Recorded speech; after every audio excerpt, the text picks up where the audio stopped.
Hello there. Dearly beloved. What's up? We're gathered here together. Hi, welcome to Mack Flash Music. This is a very special edition of Mack Flash Music. I've got with me to my left, I've got Matt. Down there, I've got Scott. And down below me, I have Jim. And we are going to talk about a very special artist tonight. And we are going to...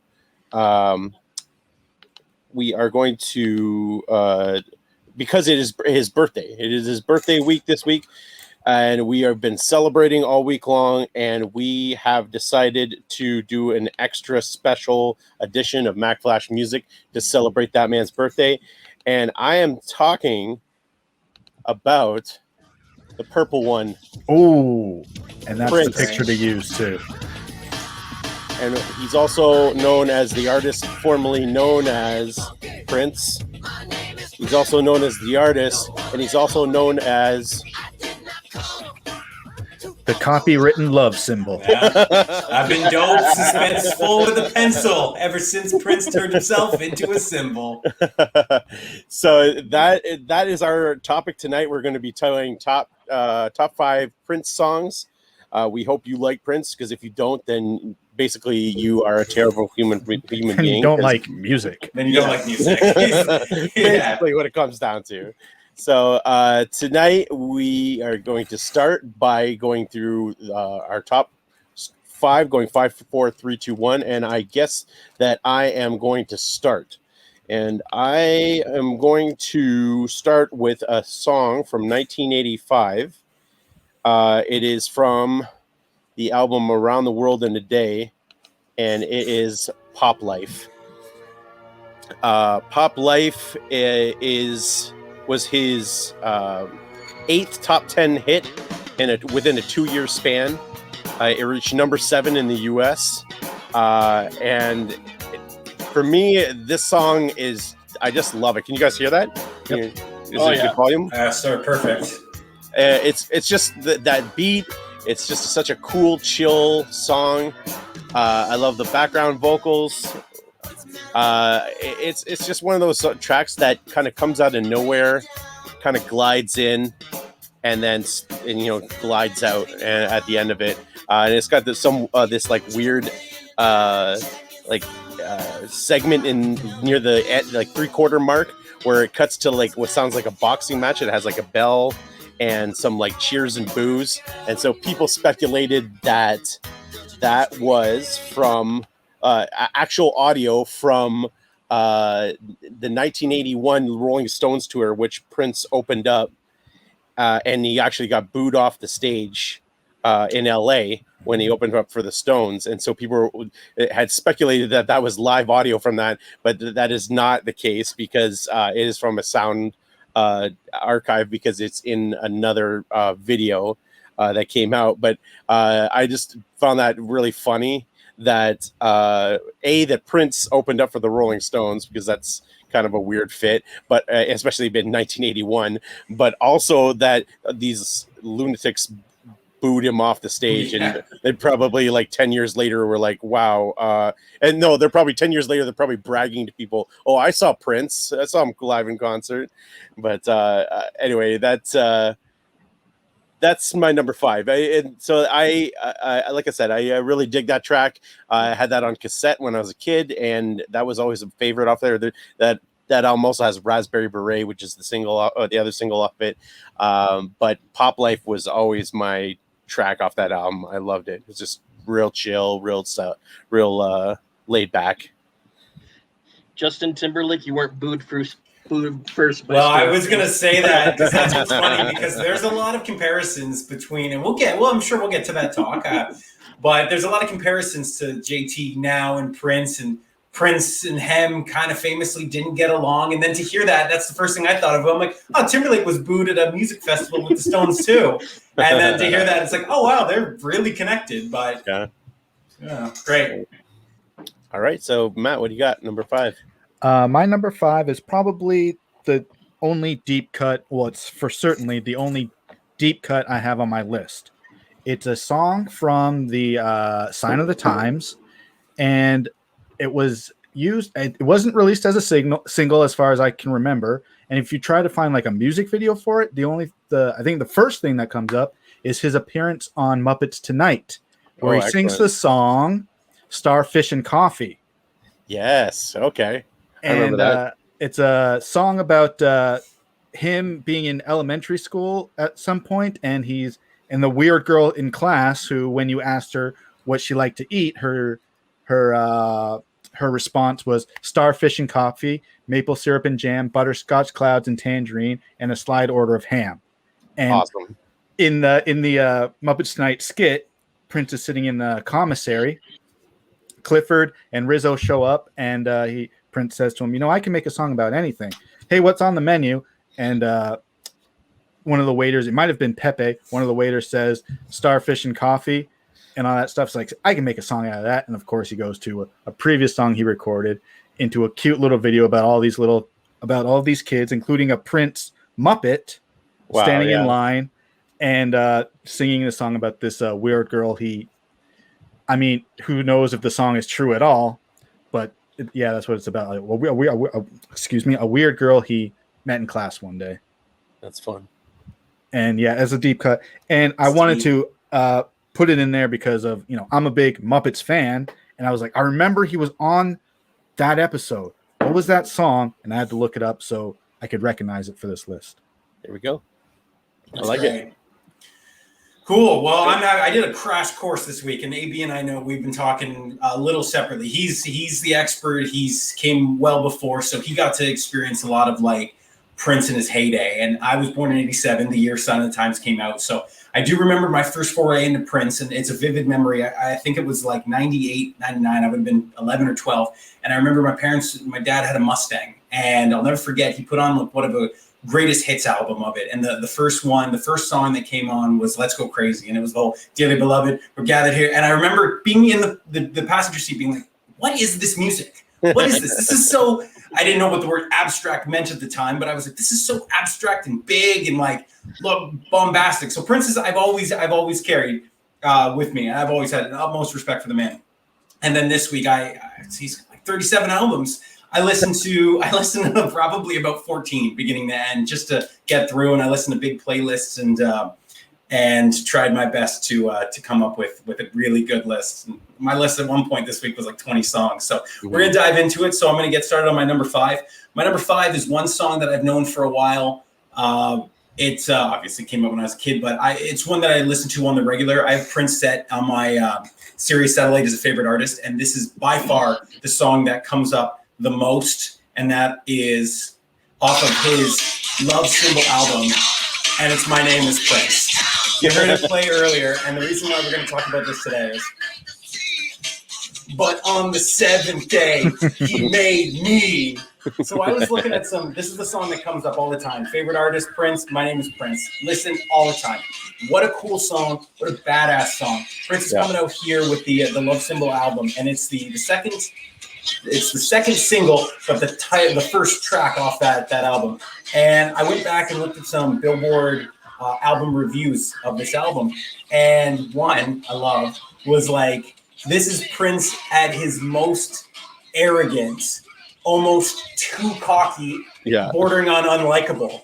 And I'm like, well, guys, that's my guy. And just to see it, you have to look at some of these lyrics on it. But it's certainly in the third chorus of this song when he gets into it, when he's like, I'll pop you like a pimple. Boy, my star is too bright. I'll sink you like a ship beside an adventure. And he's just putting everyone down. And I love songs where people repeat their name and have like a chorus of power behind it. Like, yeah, my name is Prince. I'm Prince, and I'm better than you. And at this time, everyone knew that. So for that, that's going to be my number 5, because I like when Prince can come in off the bench, drain 9 35-footers, shout out Charlie Murphy. I was just going to say, and get out of there. Literally, he could do that. Literally could on the court, and drain then figuratively in the course. Blouses. Yes. And then get on out of there. And like I said, for the song that I hear more than any other song when I'm driving, it's my number 5 is My Name is Prince. That's great. We were talking about this the other night, and that album, starts off with that. It goes from that right into Sexy MF.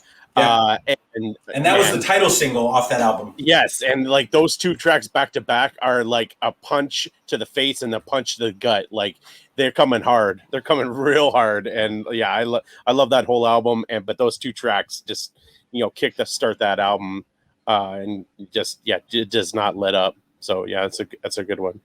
It's so funny because you were like, you gave me the little wink emoji or whatever. Like because you wanted to talk. You're like, I want to talk to you about My Name is Prince. And I'm like, whatever you're gonna say, save it. And then as I like you said, as I'm listening to it, I'm like, oh yeah, this is a Scott pick for sure. By far. And he's got a song on the album called Arrogance, and that's great too. But like I said, just for the fact that Sirius always plays My Name is Prince. Always. Funny. And then you get the start. I love the start too when you get the little I Want to Be Your Lover in the back, and it's kind of like a best of song. Yeah. And it's kind of like, it's him acknowledging his greatness and then coming in like Kool-Aid Man busting down and being like, I'm here. So that's fun. Cool. Jim, what do you got? Jim. Well, just to talk about the basketball story quickly, apparently from what his fellow teammates and coaches played with, that he had no, he could drive like a month ago. So he did not settle for outside shot, went straight to the hole every time when he was playing basketball. Number 5 is from an album we're going to talk about a lot. We're going to talk about Purple Rain so much on this show. I'm sure that it is the 5th single album, made 5, stretched all the way into 1985, and it was called Take Me With You. Yes. Cool. Good cut. Reason I love it is the awesome 15-second solo into the awesome duet with Apollonia, which actually the story was with Apollonia is that it actually be her song for her girl group Apollonia 6, which of course he was a part of before that. Then it became Apollonia 6 after she replaced Vanity. And this was actually going to be her song. Yeah. Prince said, I'm using it for Purple Rain and do a duet for it. So it still worked out pretty well for her, I would imagine. But the drums, though, smoothness of the track, it's almost like it's weird because Prince is singing a love to this that not quite much about sex, which we'll get into later on. Like a lot of Prince's stuff is more say vulgar, but more explicit when it comes to talking. Not subtle. Not subtle about Chipper where it's going. Also did not agree. Absolutely not. We're going to get, and when number 4 comes, we're going to talk about level sex songs by Prince. But number 25 on the Billboard Hot 100, awesome orchestral string section in the middle of the song as well. Can't say enough about it. Number 5, Take Me With You, off of Purple Rain. All right. Well, we'll go on to my number 4. My number 4 is also off of Purple Rain, and it is also arguably, and well, not really arguably, Prince's biggest song ever. I could not put this on this list. I was going to put it higher, but I was like, I want to put out songs that mean more to me. But this song was a staple of my childhood. It was my first real experience with Prince. I'd heard Prince on the radio before that, but this song just blew my mind. And I'm, of course, talking about When Doves Cry. Yeah, unbelievable. I couldn't get it on, but it's fantastic. I mean, you're doing this. It's on my list as well. Okay, it kicks off with one of the greatest song intros of all time, with a ripping guitar riff that like just blows in like nobody's business and basically kicks in your front door and declares, "My name is Prince and I am funky." And so then you listen to this track, and when I was listening to this track this week, I was kind of trying to break it down and like what makes it great. And when you're listening to it, the verses, so you have the guitar at the beginning and you have the guitar solo on later on. But for the verses, it's just the drum machine, right? There's the various beats that the drum machine's doing and his voice. That's it for the voices, right? When like the majority of the song is just him and the drum machine.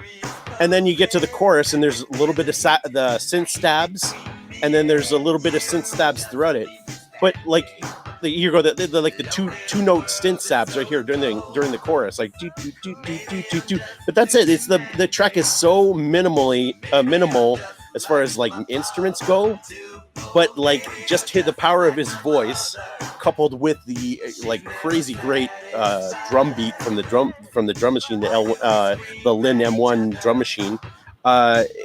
This song is just incredible, and so like when you talk about Purple Rain, like pretty much most Prince albums, he played every single instrument on it. Yep. He's playing every instrument on there. He's singing all, like, other than the female backing tracks, he's singing all of his own backing tracks. He's tripling up his backing tracks with his own stuff. And so this song basically took over the charts. You got the Billboard charts. It was #1 on the Billboard charts for 5 weeks. It kept Bruce Springsteen Dancing in the Dark at #2 for the entire time, and Bruce Springsteen has never had a #1 hit ever, and that was his closest shot, and Prince kept him out. Never had a #1 hit? He has not had a #1 hit That's ever. Unbelievable. And it was all because of Prince, which I find hilarious. Awesome.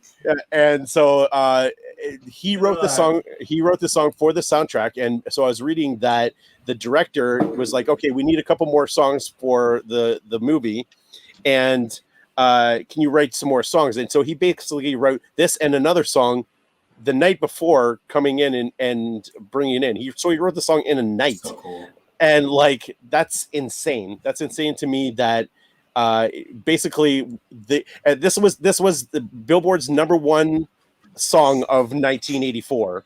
And 1984 is called to be the year of music. Like it is, when you see all of the stuff that was released in 1984, the list is a murderer's row of insane releases. And this was the #1 song of 1984, which tells you how humongous this song is in rock and roll history. And like I said, it was a staple of my childhood. It's still to this day. I mean, I was 7 years old at the time and instantly became a ginormous Prince fan based on Purple Rain, based on When Doves Cry. I think I have cassettes of me singing Purple Rain as like an 8 or 9 year old which we'll watch right now. Oh my God. That'll be post those. I know for a fact that there are some. They might be at my parents' house, but I definitely think.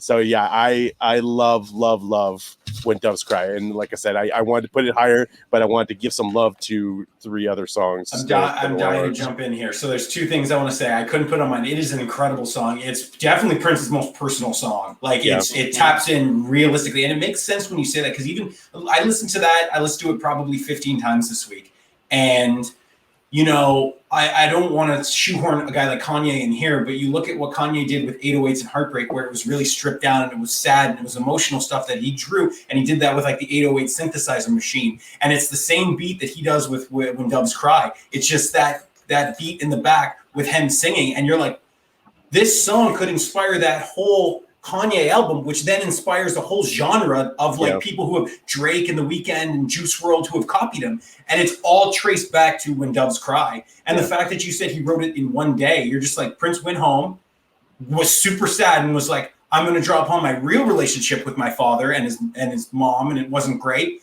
and wrote this for the movie. And just like I said, it's It's one of his many masterpieces, and in an album full of masterpieces. Like you said, when you like the fact that he wrote it in one day, along with another song, even he wrote two songs. Yeah.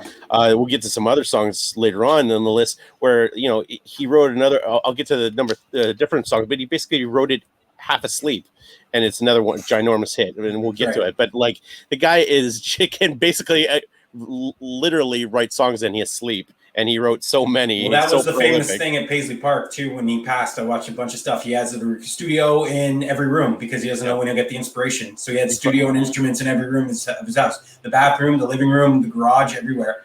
Because I want to write a song now. Yeah, Kevin Smith was talking about that too when he went into Paisley Park.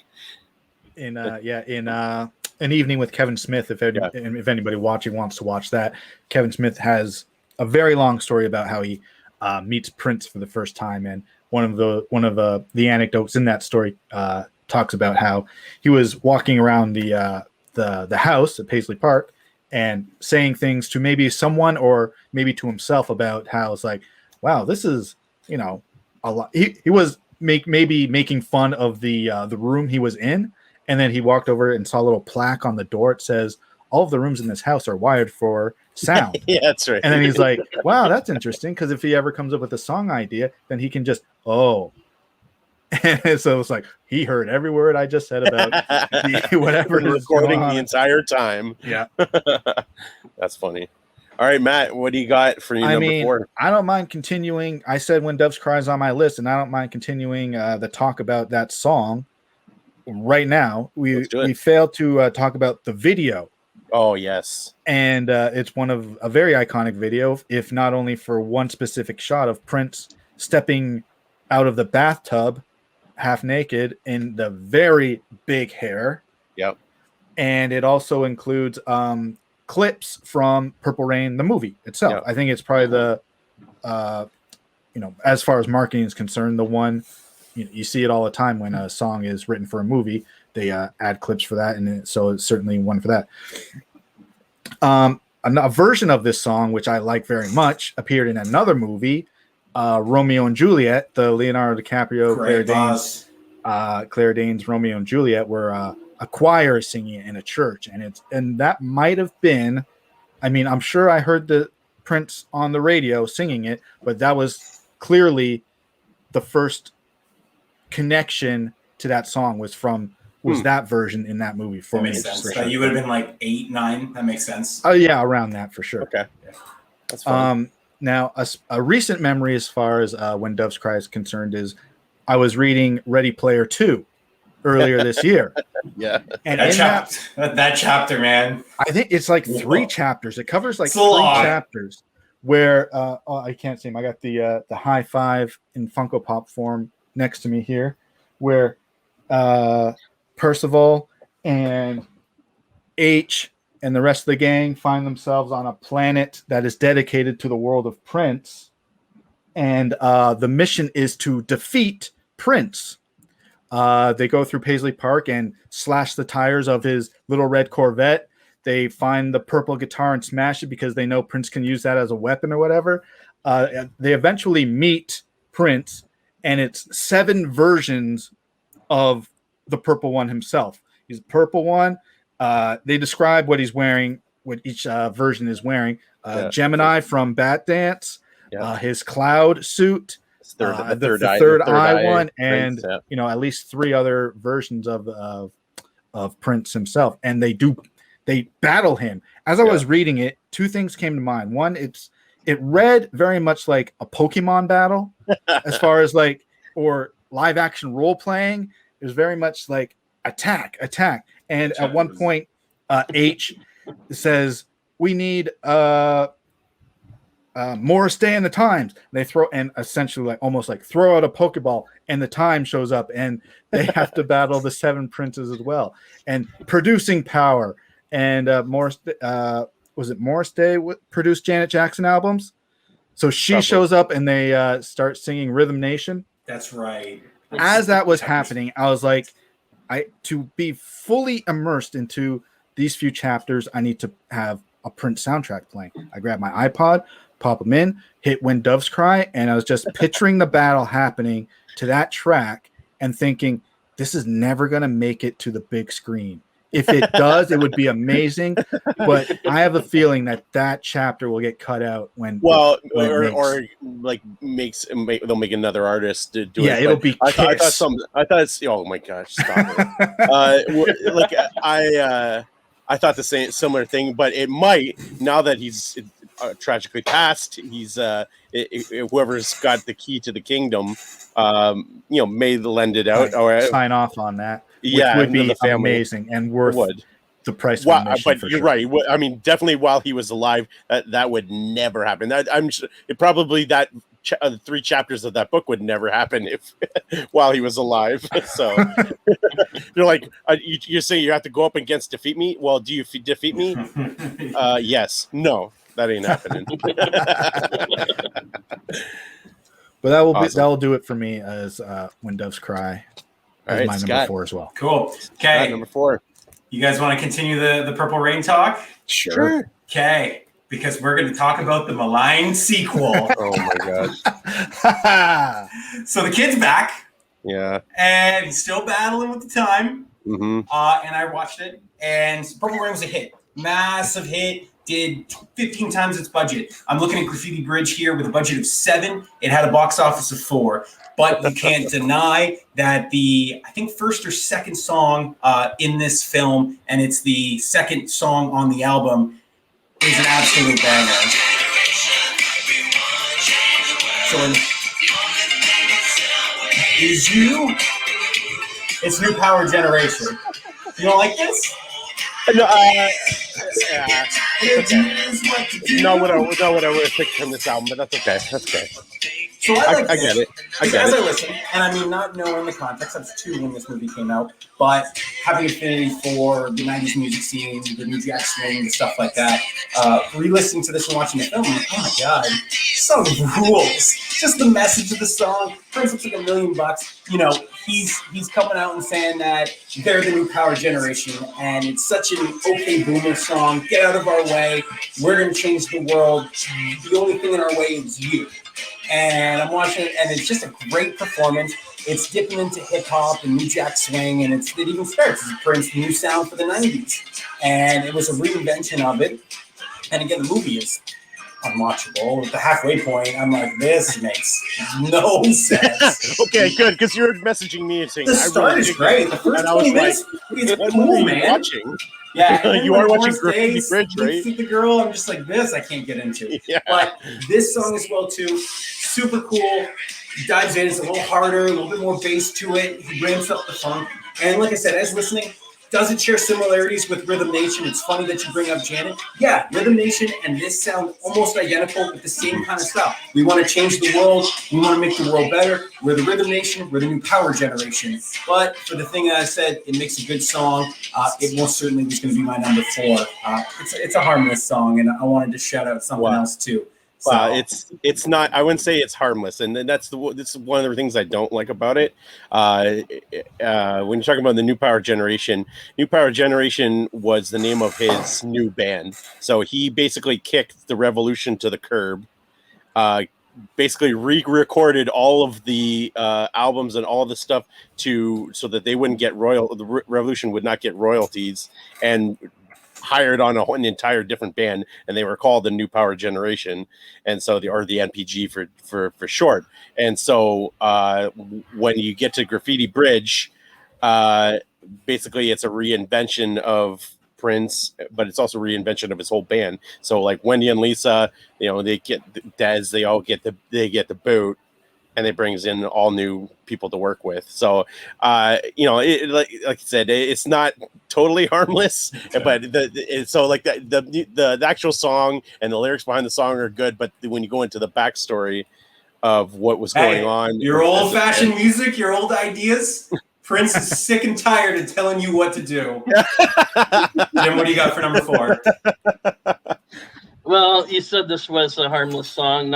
Your number 4 was a harmless song. I'm going to something that would be more of a harmful song for my number 4.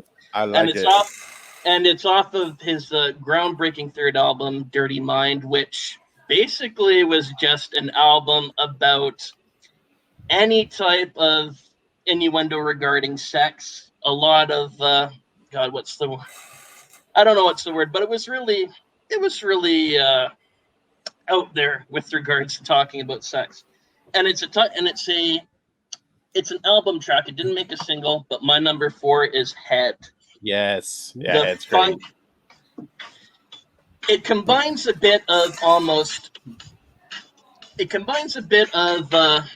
how would you say, disco combined with a bit of funk, which I really enjoy. Just the version of it, just the smoothness of the song. And yeah, it's about what's the topic of the song about? Topic of the song is about him receiving oral sex from a woman who's about to get married, if I'm not mistaken. Dab on him, Prince. Flex on him. Mr. Steal Your Girl.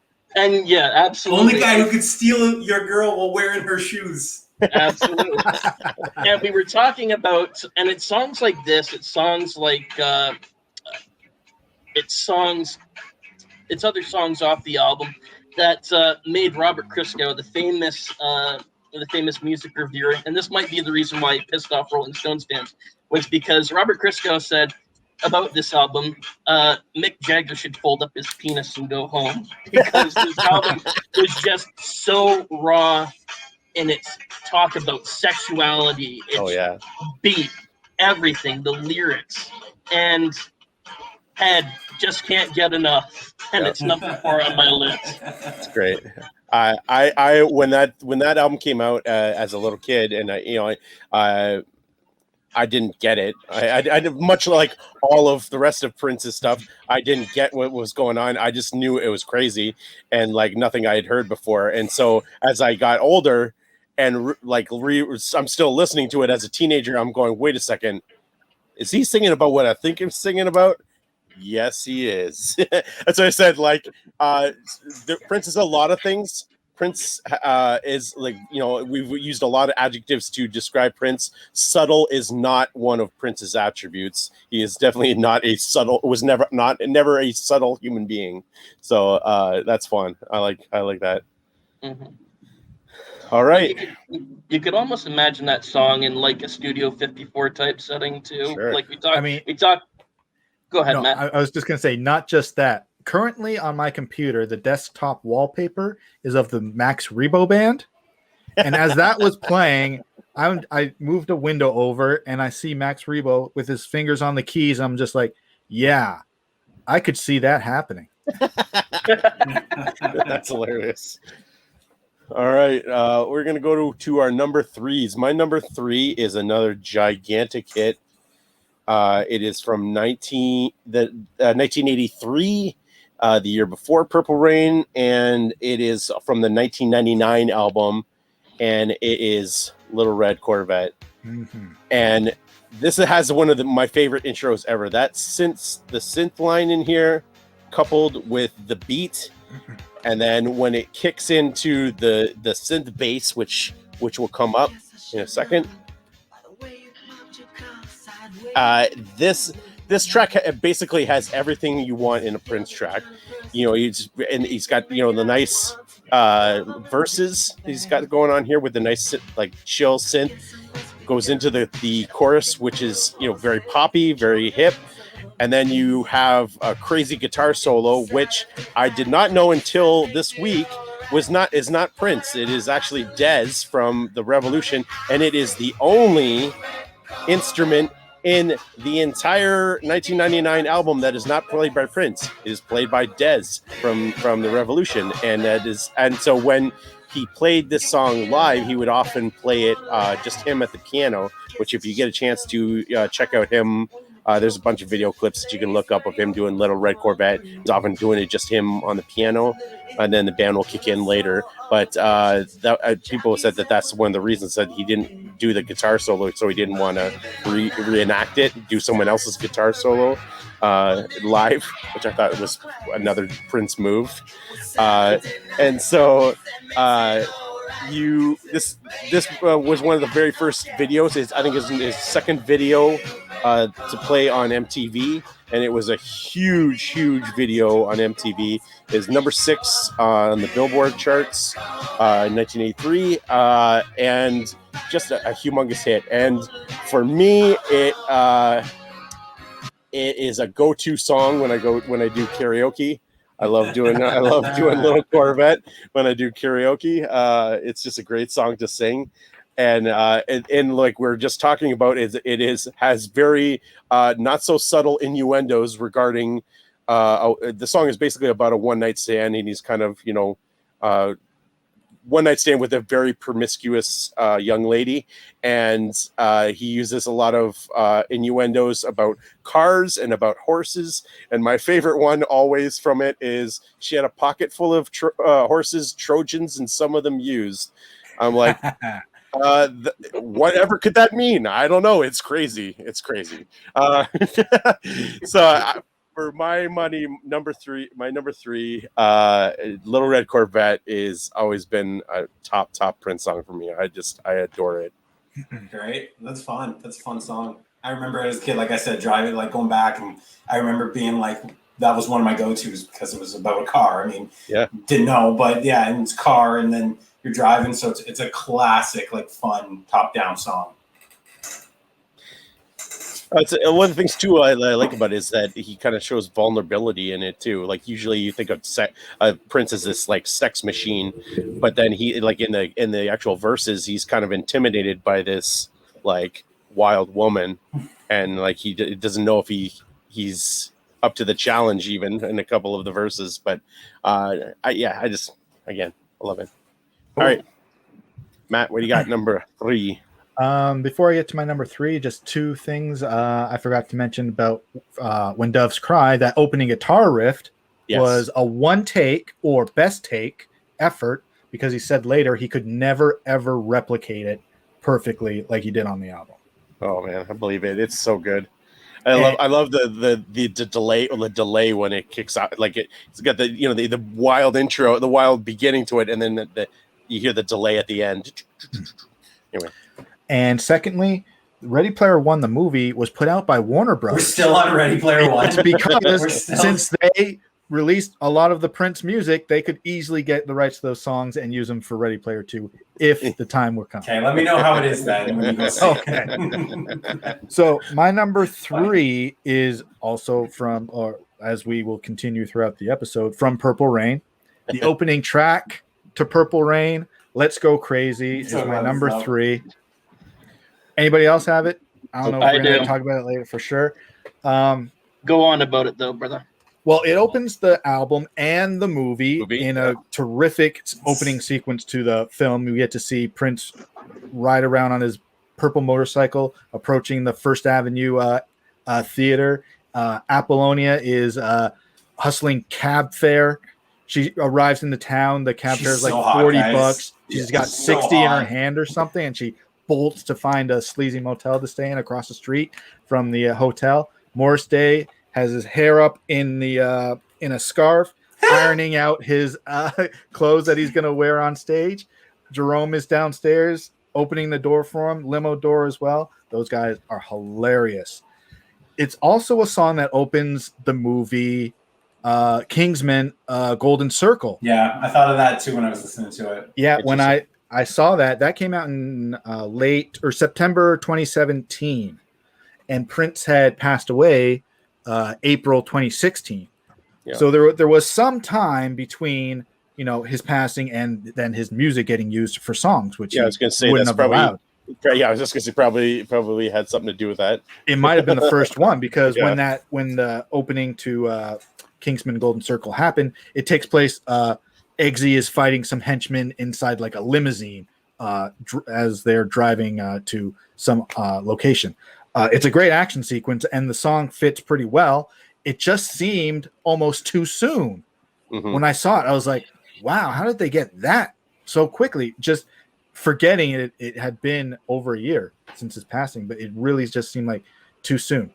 Another thing about Let's Go Crazy and Purple Rain, the album itself, I was on a Greyhound bus going from Windsor to London, and it's the Friday night bus. so it doesn't go straight down the 401. It gets off and goes into small town. So the trip is like 2.5 to 45. Oh yeah, as far I've been as on length. that one. Yeah. So I get on the bus and two passengers behind me, sitting almost right behind me, were some of the most obnoxious and annoying and loud speaking, not necessarily rude to any other passengers, just talking to each other. Two loudest girls I have ever heard in my entire life.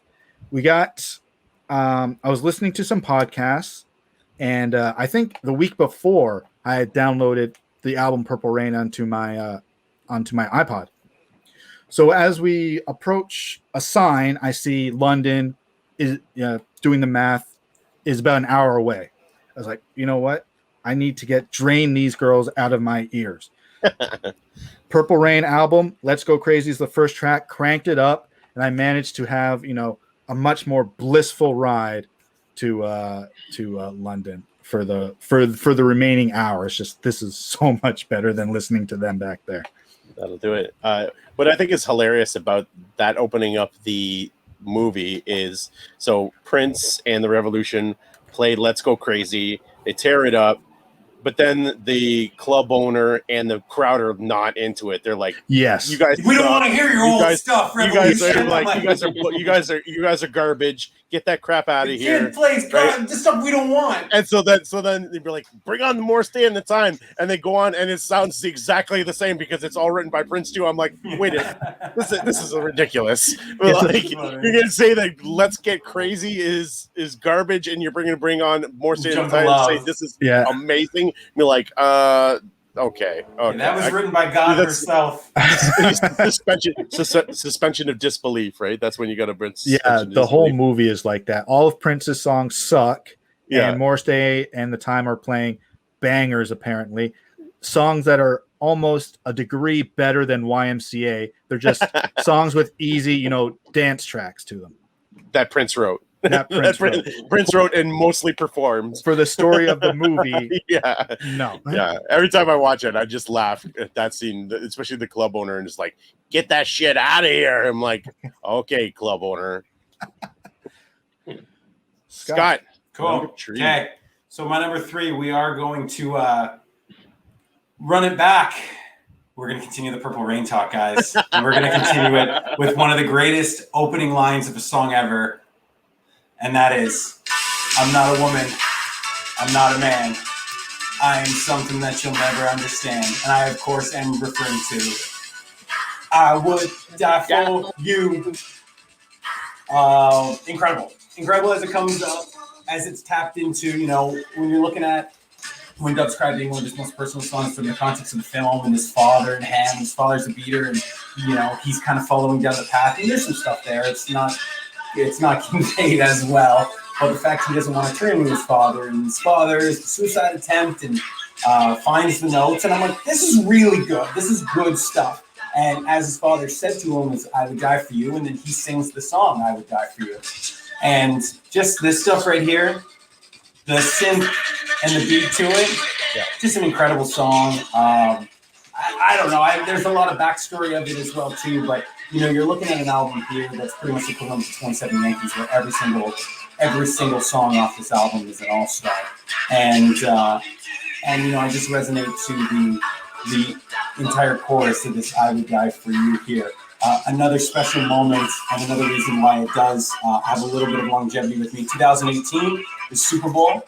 Justin Timberlake did "Until the End of Time." Minneapolis, This One's for You. Prince singing "I Would Die for You" in the big giant curtain projection there. Justin Timberlake coming in, singing it as well too, with the shot outside of the stadium where all of Minnesota lights up in the Prince signal, and it comes back. Incredible. So that gave it the last little edge. So for being an incredible song off one of the best albums of all time, and certainly not the only Super Bowl talk we'll be talking about today, but for another Super Bowl moment, I'm going to put "I Would Die for You" as my number 3. Yeah, that staccato beat is so cool. So cool. I'm so glad you put that on your list. I definitely, it's probably When Doves Cry is obviously I put that on my list, so it goes higher for me. But that's probably my number 2. I know. I think I like When Doves Cry maybe a little more, but like I said, that Timberlake moment, the 2018, that just put it over the edge. I really wanted to shout that out because I listened to him back and forth a bunch of times, and then I rewatched the Timberlake halftime show. And when he does that, when he's like, Minnesota, this one's for you, and he's like, I'm not a woman, and I'm like, this is killer. So that's wow. And this is right in context of the movie, what we're just talking about. This is the song right after Purple Rain, where he gets the crowd fired up and like, okay, now we want to dance. Yeah, right, and is this when he goes off, makes amends, and comes back, and, and he's like, I got him.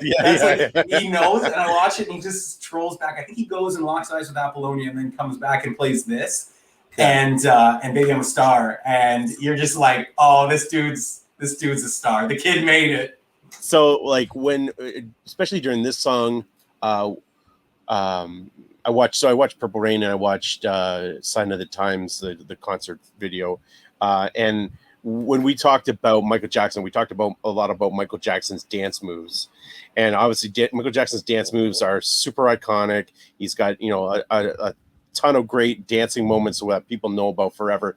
But for my money, and this is going to be a hot take, Prince is a better dancer than Michael Jackson. Like, when you see Prince's moves, you can heat your food on that hot take. You're like, that's a hot take. When you see Prince doing like when he'll do like the split, like slide down into the splits and then jackknife back up again, that's harder to do than the moonwalk. I'm sorry, but like, and then he'll do like the 360 spins and that kind of stuff.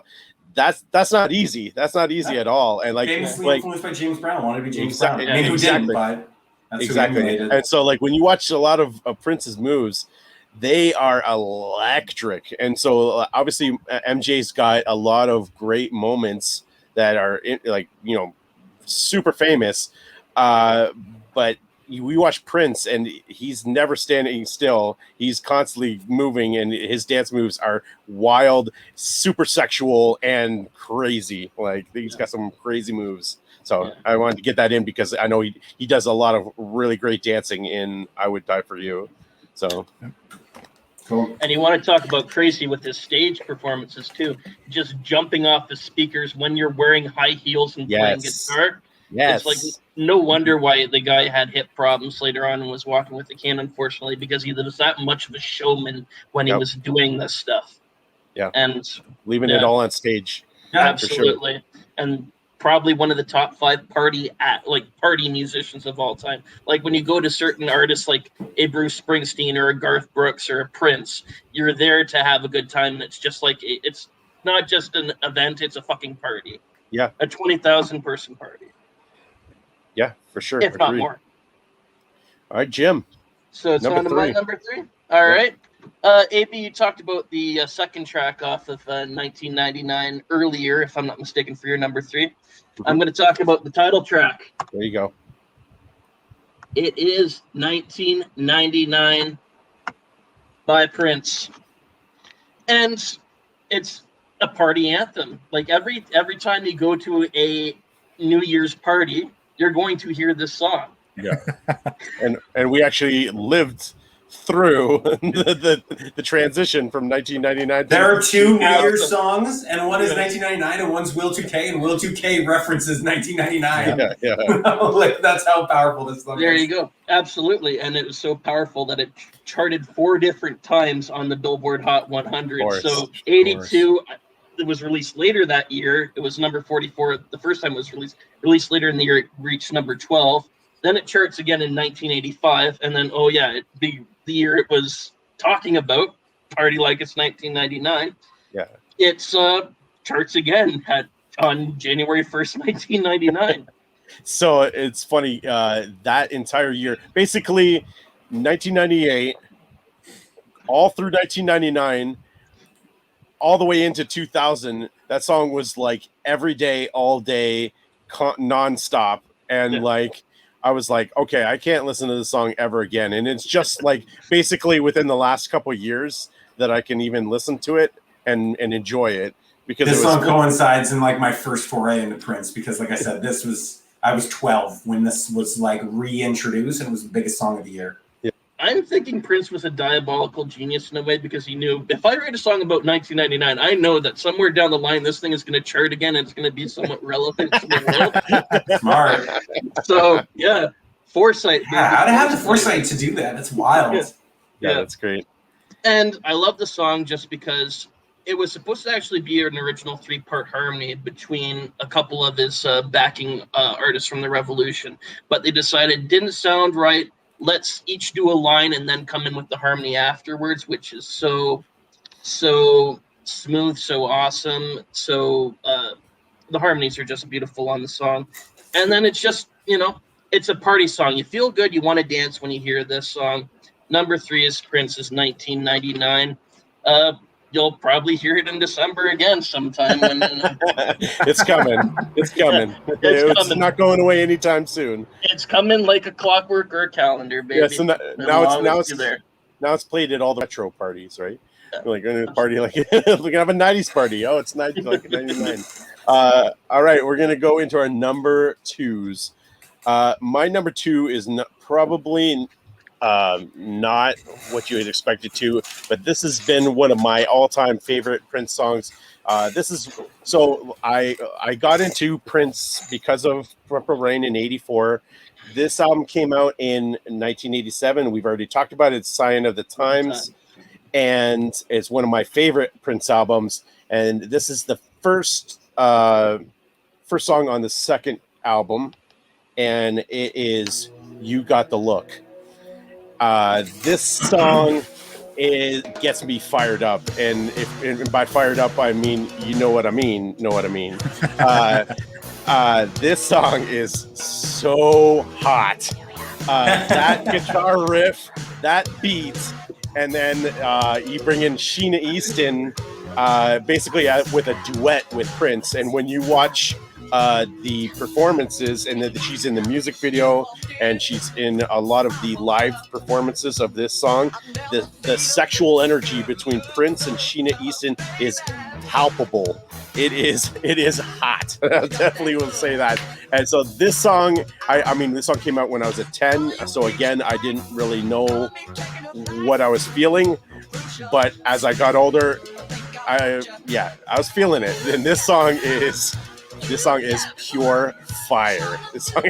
And so basically for the last 20, 30 years, if this song comes on, I'm feeling good. I'm partying. I'm ready to go.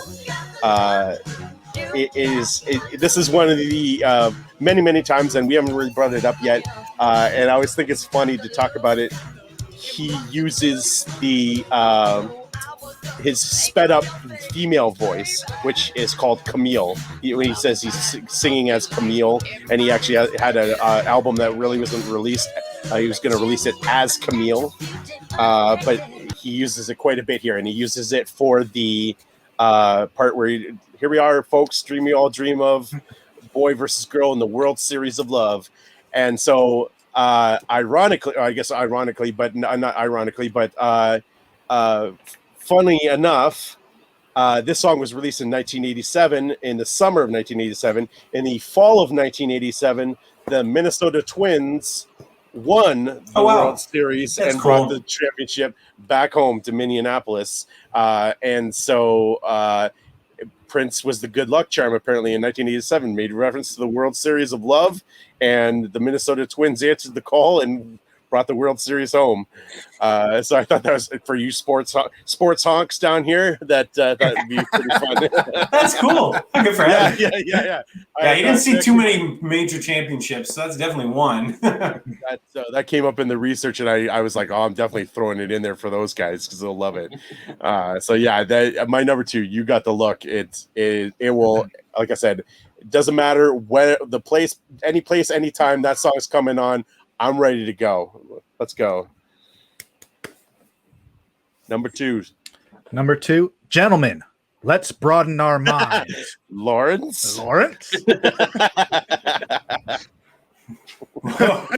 Scott's got it for me. Guys. New king in town. Give it to me. Let's do it. I hold my hand. It's my number 2. Young and old. Gather round. Okay, you talk, I come in. Okay. Well, I'll do a quick history about the Batman. The Batman soundtrack, ladies and gentlemen, from 1989 is a Prince album. Yes, sir. I mean, I'm sure everybody might know that, but it's for certain.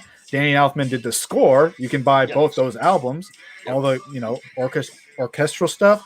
But if you want the great songs like Party Man, Bat Dance, Scandalous, Trust is another great one. It's amazing. You got to buy the Batman soundtrack album by Prince. Originally going to be a duet album. Maybe you guys read it on Wikipedia like I did. Michael Jackson and Prince were going to collaborate on the album together. Michael Jackson was going to do the ballad hero songs for Batman and Vicky Vale, and Prince was going to do the funky villain songs for the Joker. That's great. Thankfully, had that happened, Party Man would have still been a Prince song. Yes. Now, in the movie, it's a needle drop in the very classic sense where the Joker says, Lawrence, he pressed the button on his giant boombox, and they go walking through, causing mischief. I want to say mischief throughout a museum. Now, previous to that very line, he's killed virtually everyone in the museum using his gas. But after that, Jack Nicholson is having an absolute ball dancing around an empty museum, destroying these, replicas of artwork. At one point, he's posing against a statue and then knocks it off with his wrist. He broke his wrist when he did that. Wow, I didn't know that. And just continued to dance up the stairs. I love this song because it's not a major Prince hit. It's known for Batman, and then it came back into the lexicon for The Last Dance when it appeared in the documentary about to focus on this is what happened during 1989. They used the Party Man song, and when that dropped in the documentary, I jumped out of my seat because I love this song so much. Party Man is my number 2. Scott, continue. Party Man is my number 2. I have nothing else to add. I thought you might. I was going to go off. I was going to do Trust. I was like, God, I know he's going to have. I wonder if we're both going to have Party Man. Both having it our number 2 is Divinity. Yeah. The only other thing I can add about this song is how close, literally up until the day before, my guys at my wedding, the groomsmen were going to come out to Party Man. It was set. Man. It was that. I made the change to Black Suits Coming. I know. I should have. I made the change to Black Suits Coming, Will Smith, and. Like I said, it was a Sophie's choice, but for me, same as you, Party Man is such a killer song. You put it on a party, it's banging. Like Natalie likes it. She doesn't know what it is or what it's from. So those who know, and those who don't just think it's a banger by Prince, and it's perfect for that. But shout out that whole album, The Future, that Trust, Bat Dance, Scandalous, Electric Chair, everything but The Arms of Ryan, which I think is unlistenable. But we'll move on. But yeah, darling Jimmy, bring us home. You're number 2. Hold on, I was I think we've talked about this before. Yeah. This album came out, and when I was 12, Prince. I was already a huge Prince fan, and then he's going to do the soundtrack to Batman. Holy crap! I have 2 copies of the vinyl over here, and I have the Bat Dance 45. Played them to death, crushed them. I love it. I can imagine. And Tim Burton specifically wanted them. Wanted them. Yeah, what a meeting of the minds! What a perfect mix. Just everything converging for that time. Yeah. Magic. You think about it at the time, people were crapping on it and crapping on oh my gosh, Michael Keaton as Batman, Prince gonna do the soundtrack to the movie. It sounds insane. And it would be killer if we got a Prince song in The Flash with Keaton back. Be killer. Yes. Well, like we said, now that he's gone, I'm sure they could get the rights to something. There's a whole vault of music out there to choose from. Absolutely. So much easier, too, when Warner Music and Warner Pictures were it was when the music department and the film department were more intertwined together, so it was easier to get people, hey, hop over. Hey, we got this Batman soundtrack. Do you want to do it? Fuck yeah, I want to do it. Yeah. And I get to do it alone without Michael Jackson. I mean, awesome. Let's go. And all right.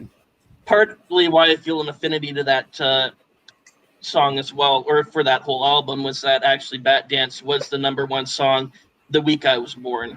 Not necessarily the day I was Amazing. born. Unfortunately, a Richard Marx song of some kind. Right here, waiting for you. Yeah, unfortunately, it took over the Yeah. #1 spot the day I was born. So, That song was unfortunate. right here, waiting for you was a humongous hit that summer, for Yeah, sure. wish it would have been Bat Dance. Anyway, my #2. Going Jim, from. you got to share your screen here. Oh, sorry. I Yeah. thought I did actually. Did I? No, it's gone. Okay, just give me 2 seconds. So let's talk about this actually. We talked about the year that they won the championship, the Minnesota Twins, 1987. In 1991, Prince also released another album called Diamonds and Pearls Oh that yeah. year, and they won the championship that year as well. And one of my absolute favorite songs off that album is, and maybe I'll pump it in so that you can hear the opening for it. Let's go.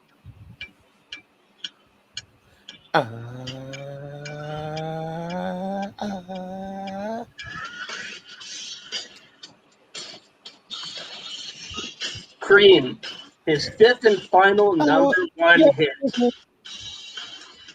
This is Prince's homage to, everyone says it's Prince's homage to Mark Bolan, who was a member of T-Rex, who was the lead singer and member of T-Rex, who did Bang a Gong. This is his homage to Bang a Gong. This is a smooth, breathy vocals on this song. It's talks about, it's another song about sex with Prince. Surprise, surprise. If I can pull up a couple years, it's your time. You got the horn, so why don't you blow it? You are fine. You're filthy cute, and baby, you know it. Cream, get on top. And yeah, I just love it. You know, as Prince aged, unfortunately, with some of people don't necessarily prefer some of Prince's later work, and that's okay. I'm this kind of the same way. I kind of lean toward his late 70s, early 80s stuff as well, but you can't deny that this is just sex on a 45 track. Breathy vocals, smooth track. #2, Cream, get on top. Yeah, I love that whole album, Diamonds and Pearls. I had that on cassette as well. That's really good. Me and Scott were talking about the Diamonds. We'll and Pearls get to honorable album. mentions. I have them both. And I was like, this one's largely forgotten. I don't know in the lexicon it has a ton of hits on Diamonds and Pearls. Yeah, no kidding. And it's just from top to bottom an amazing album. That was one that was a big for me in college. I listened to it a lot in college, and so yeah, definitely a great pick. It's one of those songs where if I'm playing it at work, and I always play a Prince song every day at work, Nice. it's just out of ritual because there's so many. So many. There are certain artists where you can't go a day when you make a playlist that you can't leave them out. Prince is one of those for me. It's one of those songs where if I hear Cream, I'm strutting like a mother. Okay. So we were talking about, some people talk about regrets in life. One of my biggest regrets ever in life is not going to see Prince when he played in London. He played London a while back, and London, Ontario, and so a bunch of my friends went, and he played for like 3 hours, and at some point he gets on the mic and he says, "Y'all better call your babysitters because I got so many hits." And I was like, he literally does have so many hits. It's 85 singles that charted. It's insane. All right, so we are at our #1s. Do you want to snake off a few honorables super quick? I just have one, really. Yeah. Okay, I will jump ahead here. Hold on to my honorable mentions because I had them afterwards. Oh, I was just going to say mine. Okay. I'll throw mine up then.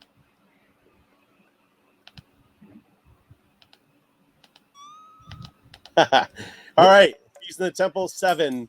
I Would Die for You. Controversy. I Could Never Take the Place of Your Man.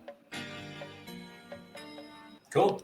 My honorable mention is something we probably won't be talking about because the hit version of it was done by Sinead O'Connor, but written by Prince. Nothing compares to you. Yeah, his version's fantastic. It is great. I got the opening track off Diamonds and Pearls, Thunder.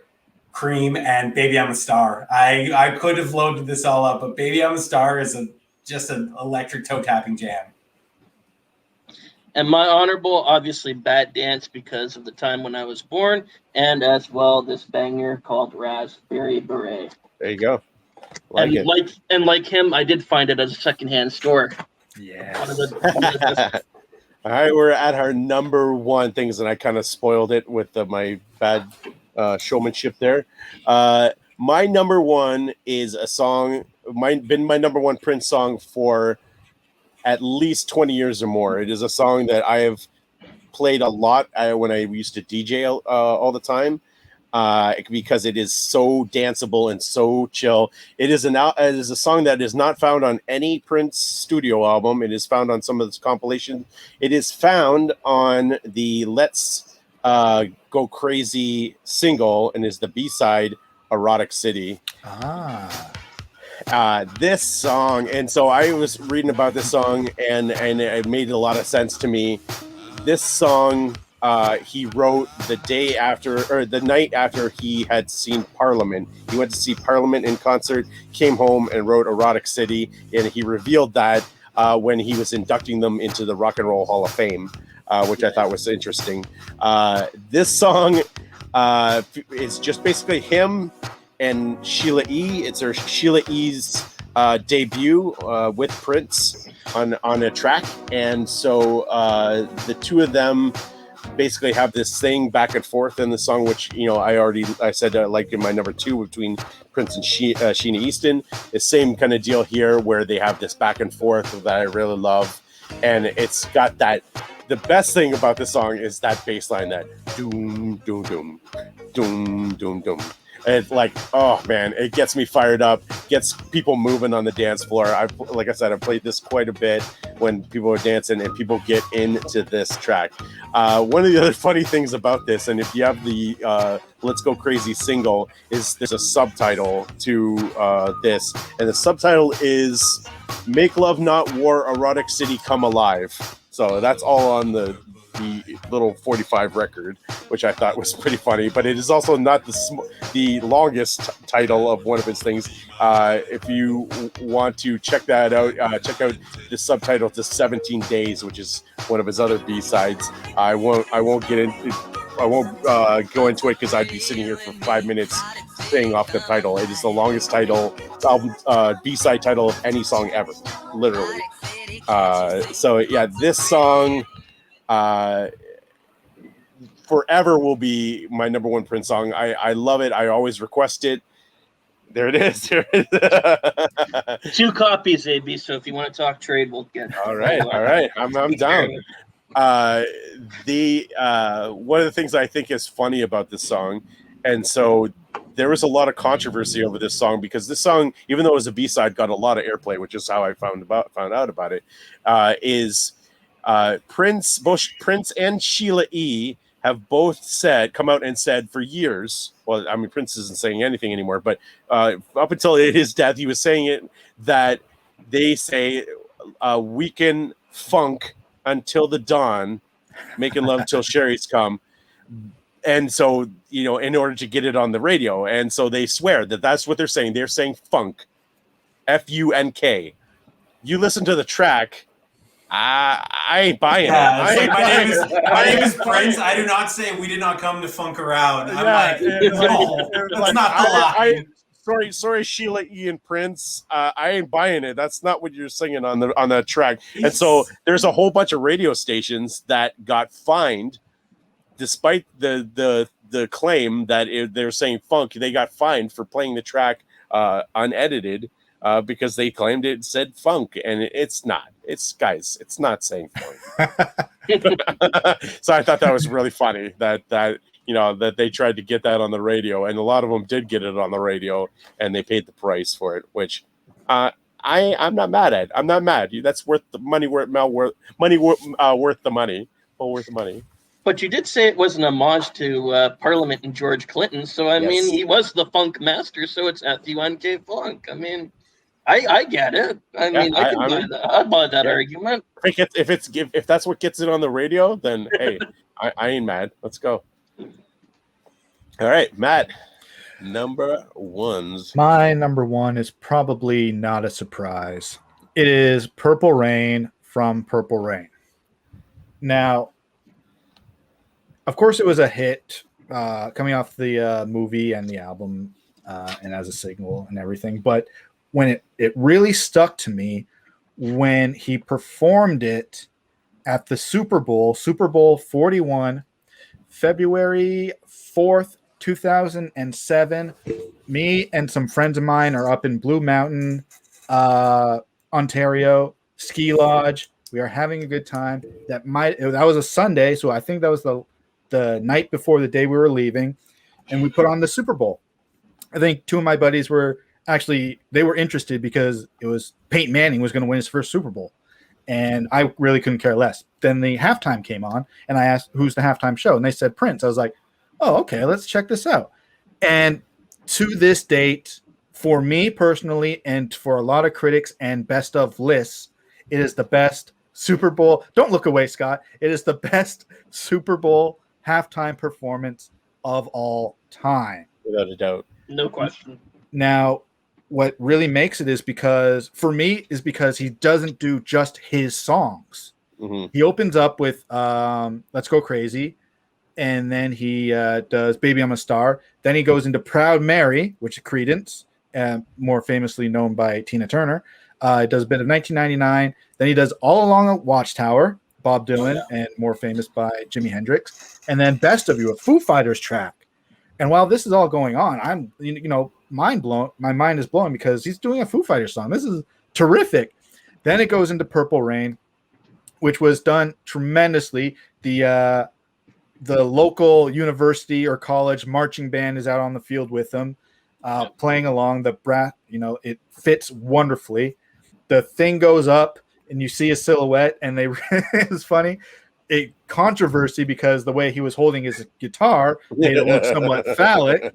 So they really tried to cut to back to him actually playing the guitar just to let people know that's not the real size of his dick. I guess. And the legend continues. But yes, I will always associate Purple Rain more with the Super Bowl performance than the movie. You left out the best part about that whole thing. As he starts playing Purple Rain, the sky opens up and it starts raining during the performance, and he's playing behind that curtain, and so there's the rain coming down over top of that, and it was like God was like, Prince, this is one of your biggest moments in your career, like one of the biggest careers of music history. I'm just gonna let it rain for you during Purple Rain. And it's like, does it get any cooler than that? And the answer is no. No, it does not. Well, Peyton Manning won that game. Yeah. Who's Peyton Manning? Who cares? Go Rex Grossman. The mastery of what he did. Because you talk about raining. Talk about how hard it is to play a guitar. Talk about how hard it is to navigate a stage that's, so slick and slippery when you're on 3-inch heels trying to play those songs and going around the stage, being the Prince of old when you're in your 40s, when you've had that hip damage too. You can't say it's not number one. Like, no matter what comes after, everyone will have to live up to that afterwards. And they'll have all the high-tech stuff. They'll have all the green screens, all the technology that comes with it. He slayed that performance. Oh, man, I don't know how many people the people that knew that I was a Prince fan come up to me and say, "Man, I didn't realize how good Prince was at guitar." And I'm like, "Yeah, no kidding." Like, so many people that I knew that were music fans were like, "Man, Prince was really great guitarist." I'm like, "Yeah, for sure." So yeah, what a great moment. And I think Scott might also talk about that as well.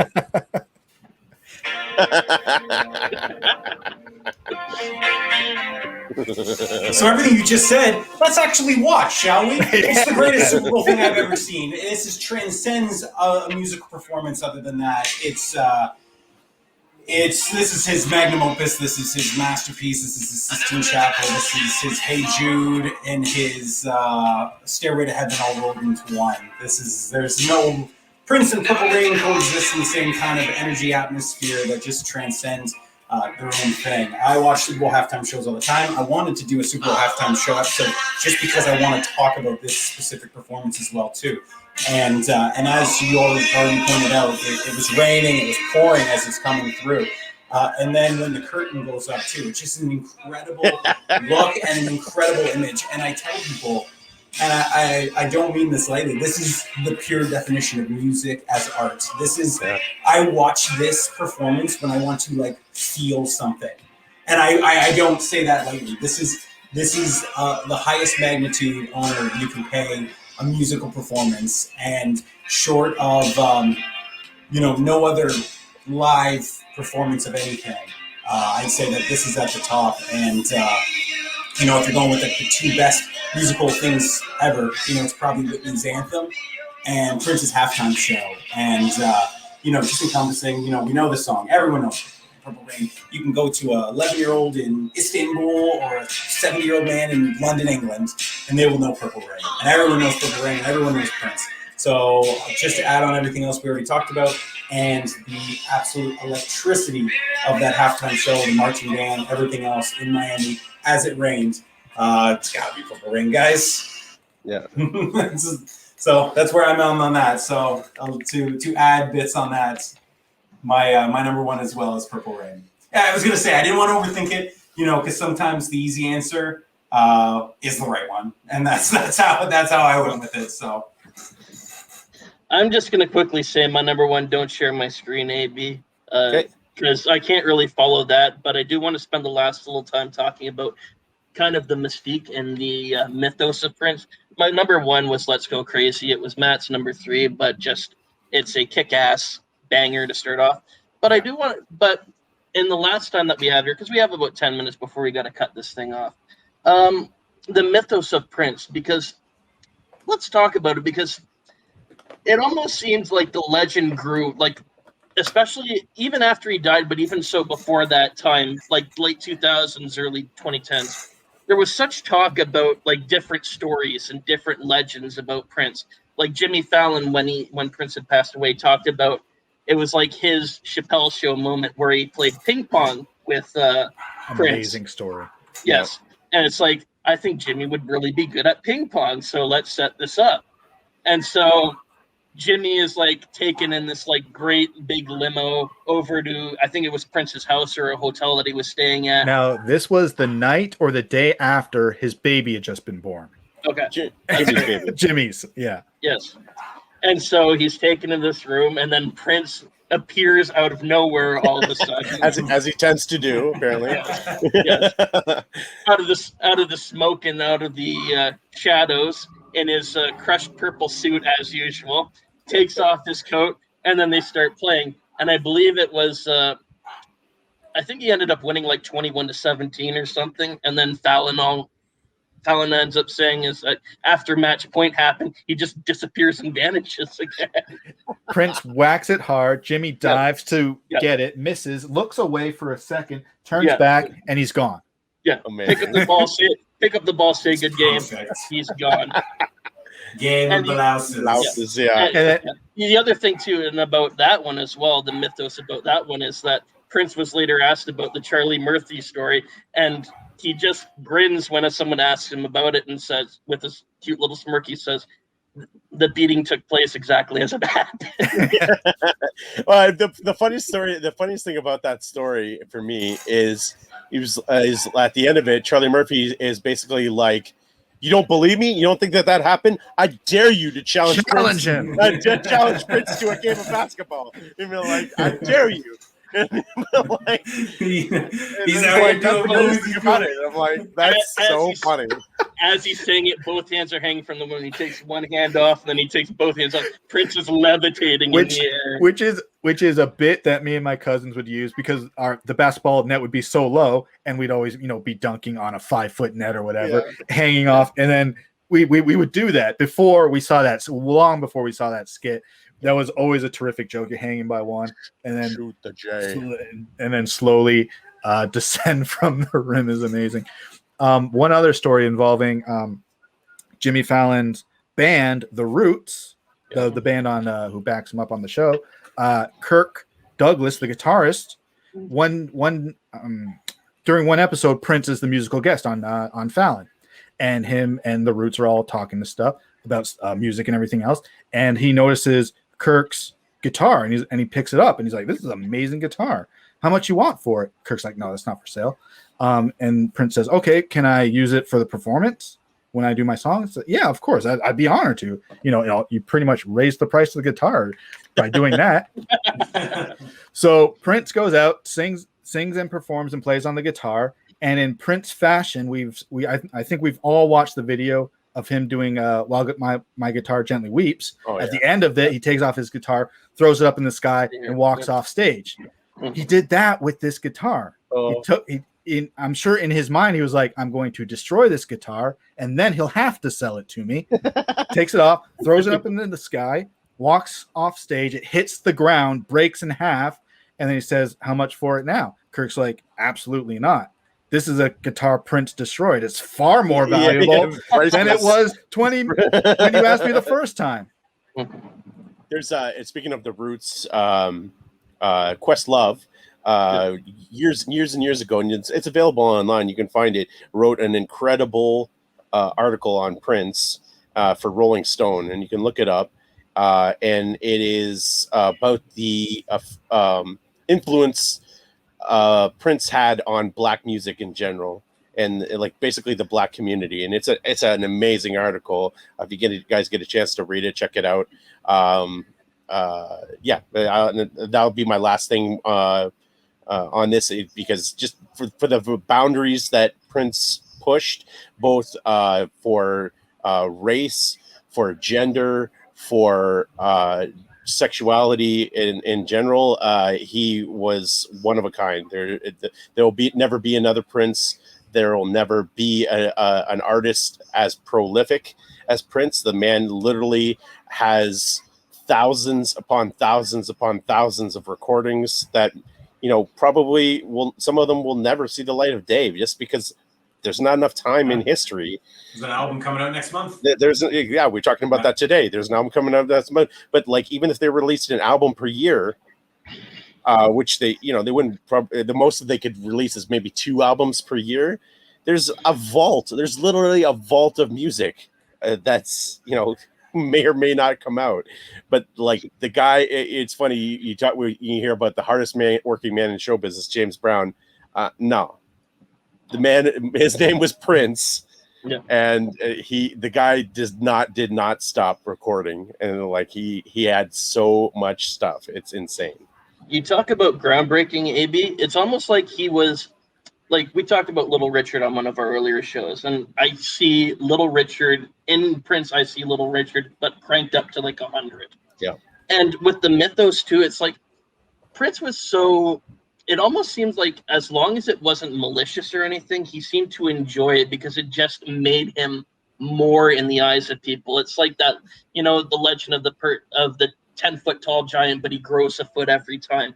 Every story seemed to like add another foot on to Prince. So it's like basically like what the song Controversy is about. Absolutely. You feel this fire. Definitely feel this fire for sure. Yeah. But But when people seem to like not lean into that stuff, like they're very protective of it almost seemed like Prince was one that just embraced it. Like he didn't, people rock stars go out of their way to publicize the antics that they do. It's almost like Prince was just happy having people talk about his legend more so than him demonstrating it to people all the time. For sure. Nominated for 32 Grammys, winning 7. Nominated for 2 Golden Globes, winning 1, and winning an Academy Award. Yeah. Just to name a few. For Purple Rain. For Purple Rain. That we've talked about all night here. But that to me, that list is why I don't like award shows. I had nominated for 32 out of the 700 hits that he's had. Like that's just, and only won 7. Michael Jackson won more in 1 year than he did in his entire lifespan. That's complete trash. So did Santana. Awful. There, and like I've seen lists. I've seen I think it's Billboard lists and like the top 100 songs or whatever of all time, And there are, speaking of Spantana, there is It's Not Smooth. It's another one that's ahead of When Doves Cry, which is the biggest chart one for Prince, and one of Santana's songs above it. And then there's Maria, and there was another couple other songs on there. Real McCoy, Another Night. I was like, okay, get that out of here. Get it out of here. It's nonsense. Pure nonsense. No disrespect to Santana or anything, but Prince has 10 times the artistry and 10 times the innovation that Santana ever did, in my book. For sure. But anyway. All right. Cool. All right, so we hope that you have enjoyed our talk about Prince. Get out there and dive into his discography. It might take you several years to get through because there's so much of it. But there is something for everyone in Prince's discography. Whether you like his rock stuff, whether you like his funk stuff, whether you like his pop stuff, even his ballads. It's all in there. Yeah, it's all in there. So dive in because there's lots to enjoy. We will join you again, probably sooner than later, because this was a special Prince edition of this. So we will have another episode coming up in the near future. Please check it out. Check out the Mack Flash channel for more shows, and check out the Mack Flash website for ways to get involved with the channel and ways to get involved with trivia in general. And guys, this has been awesome. I loved it. Have a good night. See you again. Take care, guys.